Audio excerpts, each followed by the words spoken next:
The elected council and chief of Caldwell First Nation have been embroiled in conflict. 6 months after Chief Mary Duckworth was elected, she was asked to go on a leave of absence. On Monday, she returned to office and said she had done nothing wrong. The council isn't ready to accept it. Joining us now with more is CBC's Sanjay Maru. Sanjay, what is council saying? Well, Arms, they say that there were disagreements leading up to when Mary Duckworth was asked to leave. One example council points to is when the chief supposedly asked to bring in a traditional teacher for the membership. So what's the issue? Councillors say the person Duckworth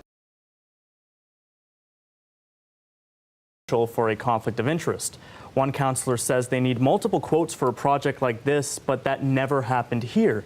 And this issue isn't new to Caldwell. The reason Duckworth and the councillors were elected in the first place is because the former chief was involved in some inappropriate spendings. Councillor Robin Van Orscott says disagreements with the current chief are nothing personal. The council is going to hold the chief to the same standard she held former Chief Louise Hillier to, and we will hold each other to that same standard. And council says there's an outstanding investigation involving the chief after allegations were made against her staff. So, Sanjay, what are those allegations? Well, they wouldn't elaborate too much, council that is, because both parties' legal teams are involved.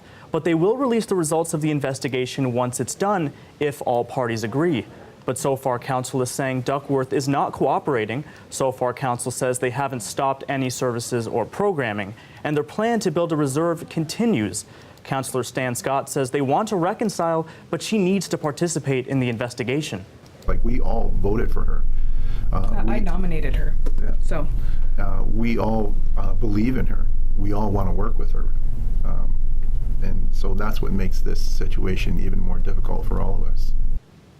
Now, we did hear from Duckworth on Tuesday. At that time, she told me that the allegations against her had no basis and she had done nothing wrong. Since then, Duckworth has yet to respond to CBC News' most recent request for an interview. Arms?